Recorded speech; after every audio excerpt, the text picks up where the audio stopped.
africaine d'abord, comme nous l'avons toujours dit, c'est un nouveau schéma de développement de la civilisation négro-africaine. Et c'est par la volonté divine que nous avons cette écriture. Donc nous ne pouvons qu'accepter ça, parce que c'est une écriture qu'on nous a révélée par Dieu. Et Dieu, en nous révélant ça, il a peut-être d'autres objectifs. Nous qui avons reçu cette écriture, nous devons nous mettre à prendre ça et à maîtriser ça, à étudier ça en profondeur pour que nous puissions trouver ce qui est dans cette écriture, comme nous sommes en train de le faire. C'est une écriture multiforme qui a plusieurs titres. Je l'ai toujours dit qu'elle préconise l'évolution multiforme des sciences, partant de la mécanique, de l'architecture, de l'art plastique, de l'électronique, des lettres, etc. Donc c'est une écriture qui va développer l'homme noir. Cela signifie que cette écriture, les autres formes d'écriture existantes seraient insuffisantes pour le développement de l'humanité? Bon, je ne sais pas. Parce que nous, les Noirs, dans l'histoire du monde, nous n'avons jamais une écriture qui est en train de se répandre. C'est la première écriture d'ailleurs qui est en train de traverser des frontières. Donc nous ne pouvons que d'abord, dans un premier temps, confirmer la première écriture que nous avons. Et cette écriture nous donne un peu de l'espoir en ce qui concerne le développement de l'homme noir. Donc, en ce qui concerne les autres écritures, moi je ne vois pas encore une écriture valable pour l'homme noir à part l'écriture Mandongo. Donc c'est tout ce que je peux dire. Mais qu'est-ce qu'elle peut apporter à l'homme noir, concrètement, sur le plan matériel, en dépit en dehors de son aspect spirituel? Bon, elle est en train de corriger la graphie des phénomènes africains, des langues africaines, qui est improprement transmise. Donc c'est une écriture qui va essayer de mieux écrire les langues africaines, parce que beaucoup de langues sont transformées, parce que ces écritures n'ont pas été inventées sur base des langues africaines. Maintenant que nous avons notre propre écriture, nous allons bien développer, écrire nos propres langues. Mais ça fait quand même des années que cette écriture existe. Est-ce que les autres nations, notamment les nations africaines, pourront bénéficier de cette révélation divine? Mais nous avons toujours dit que l'écriture est en train d'évoluer et nous avons déjà traversé des frontières. L'écriture a commencé au Congo démocratique, elle est enseignée à Brazzaville, ici au Congo-Brazzaville, elle est enseignée au Nigeria, en Angola, en Centrafrique et aux États-Unis déjà, et en France aussi.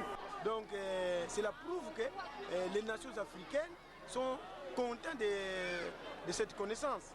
Donc nous ne pouvons que nous réjouir de ça. Mais apparemment, il n'a pas une incidence internationale. C'est pas vraiment... apparemment, ce n'est pas vraiment accueilli par les autres nations de l'humanité. Bon, tant pis pour eux, parce que nous, notre problème, c'est de ne pas peut-être casser les autres écritures. Le Mandom n'est pas venu pour, disons, dominer les autres écritures. Le Mandom, c'est une écriture qu'on nous a révélée par Dieu. C'est le Dieu qui connaît l'avenir des Mandom. Quant à nous, nous n'allons que nous enrichir en apprenant le Mandom. C'est une nouvelle connaissance pour nous. C'est comme ceux qui savent parler plusieurs langues. Ils sont contents de parler la langue française, la langue portugaise. Nous aussi, nous sommes contents d'avoir deux écritures. C'est-à-dire nous pouvons écrire en écriture européenne comme nous pouvons écrire en notre propre écriture. C'est un problème qui nous concerne. Est-ce que vous avez, excusez-moi, vous avez l'appui des gouvernements africains, du moins pour ceux qui sont déjà informés de l'existence des écritures africaines? Les gouvernements sont bien informés, mais vis-à-vis de ce qui se passe en Afrique, nos gouvernements sont bloqués. Parce qu'il y a toujours partout des guerres maintenant. Nous sommes en train de vivre une période un peu tout à fait turbulente. Mais n'empêche cependant que dans les jours à venir, que nos gouvernements puissent nous venir en aide. Moi, je suis parfaitement convaincu que dans les jours à venir, nos gouvernements seront obligés de nous soutenir parce que la cause est juste. Est-ce que vous avez des promesses dans ce sens-là? Si, il y a quand même des promesses. Il y a quand même des promesses, même au niveau du Congo démocratique, il y a des promesses. Parce que l'écriture déjà est reconnue par l'UNESCO. Et nous étions avec les autorités du gouvernement qui se sont beaucoup intéressés. Il y a des promesses. Je ne vais pas faire de commentaires sur ça, mais l'avenir nous le dit.